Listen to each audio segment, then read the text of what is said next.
भारत का सबसे पहला कमर्शियल एयरक्राफ्ट डॉर्नियर 228 इसका मैन्युफैक्चरिंग से लेकर असेंबलिंग तक भारत में ही किया गया HAL के द्वारा, यानी हिंदुस्तान एरोनॉटिक लिमिटेड के द्वारा। तो क्वेश्चन ये आता है कि ये एयरक्राफ्ट 1970 में ही बनकर तैयार हो चुका था, तो अब इस पे मेड इन इंडिया का टैग क्यों लगाया गया।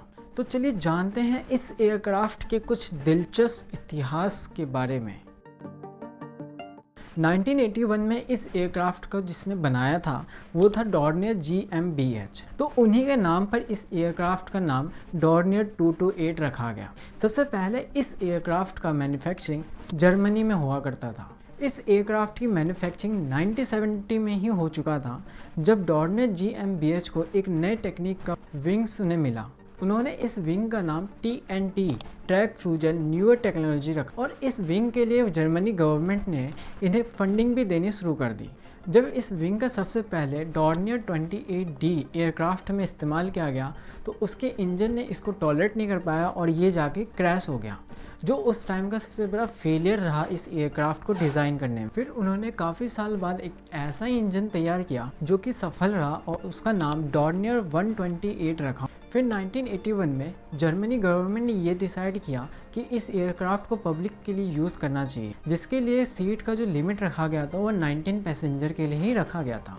1983 तक इस एयरक्राफ्ट का प्रोडक्शन इतना ज़्यादा स्लो हो गया था कि जिसके कारण एक महीने में सिर्फ 3 ही एयरक्राफ्ट बन पा रहे थे, जिसके कारण उन्होंने ये फैसला लिया कि इसका प्रोडक्शन हम HAL यानी हिंदुस्तान एरोनॉटिक लिमिटेड के साथ बांटे। जिसके बाद 1985 में HAL ने अपना पहला एयरक्राफ्ट बनाया। जो ये एयरक्राफ्ट बन रहा था वो अभी जर्मनी में ही बनाया जा रहा था। 1996 में जर्मनी गवर्नमेंट ने एक कॉन्ट्रैक्ट साइन किया भारत सरकार के साथ कि हम इस एयरक्राफ्ट का प्रोडक्शन भारत में भी करें। ठीक 2 साल बाद 1998 में जर्मनी गवर्नमेंट को फंड की कमी होने के कारण उन्हें इस एयरक्राफ्ट का प्रोडक्शन रोकना। फंड की कमी होने के कारण जर्मनी गवर्नमेंट ने 2002 में इसका प्रोडक्शन RUAG, जो कि एक अमेरिकन बेस्ड कंपनी है, उनके साथ इन्होंने बांटा, जो डॉर्नियर 228 का प्रोडक्शन कर रहे थे। और उन्होंने कुछ साल बाद एक नया वर्जन निकाला, डॉर्नियर 228 NG न्यू जनरेशन। 2008 तक भारत इतना ज़्यादा डेवलप कंट्री हो चुका था कि वो इस एयरक्राफ्ट के 3 प्रोडक्शन यूनिट एक्सपोर्ट भी करने लगा, जिसमें फ्यूज़लैग, विंग एंड टेल। जब भारत इन 3 चीज़ों का एक्सपोर्ट करने लगा तो भारत की इकोनॉमी पे एक बहुत बड़ा असर पड़ा और एक अच्छा सा ग्रोथ देखने को मिला। अगर हम मेड इन इंडिया एयरक्राफ्ट की बात करें तो 2017 तक इंडियन डिफेंस फोर्स और यूरोपियन मार्केट के लिए RUAG, जो कि अमेरिकन कंपनी बेस्ड थी, वही मैन्युफैक्चरिंग करती थी। लेकिन 2017 के बाद DGCA directorate general of civil aviation, जो कि एक इंडियन गवर्नमेंट बॉडी है, उन्होंने HAL को ये अलाउ किया कि वो इस एयरक्राफ्ट का मैन्युफैक्चरिंग खुद भारत में ही किया जाए और इसका हर एक जो मटेरियल जो इसको बनाने में यूज़ किया जाता है उसका प्रोडक्शन भी भारत में ही किया जाए। लेकिन अप्रैल 2022 तक इसका जो इस्तेमाल था सिर्फ आर्मी के लिए ही यूज़ किया जाता था।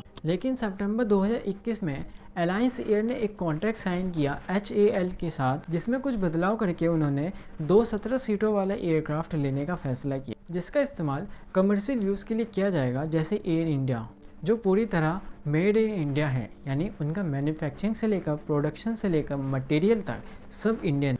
और इसका इस्तेमाल 18 अप्रैल 2022 से किया जाएगा असम और अरुणाचल प्रदेश, इन 2 राज्यों के बीच।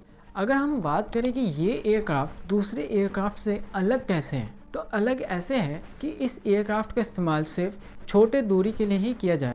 दूसरा कारण ये है कि जैसे एयर इंडिया, स्पाइसजेट, इनका मैन्युफैक्चरिंग तो भारत में ही होता है, लेकिन जो इनका मटेरियल आता है वो हमें इंपोर्ट करना पड़ता है दूसरे देश से। लेकिन इस एयरक्राफ्ट में ऐसा नहीं है। इस एयरक्राफ्ट में मैन्युफैक्चरिंग से लेकर प्रोडक्शन सब कुछ यूनिट मेड इन इंडिया ही किया जाए। और इस एयरक्राफ्ट की लैंडिंग के लिए हमें ज़्यादा जगह की भी ज़रूरत नहीं पड़ती है, इसे छोटे से ही जगह में लैंड किया जा सकता है। अगर आपको ये वीडियो पसंद आया तो हमारे चैनल को प्लीज़ सब्सक्राइब करें, हमें रिसर्च करने में काफ़ी ज़्यादा मेहनत लगता है। तब तक मिलते हैं अगली वीडियो में। जय हिंद।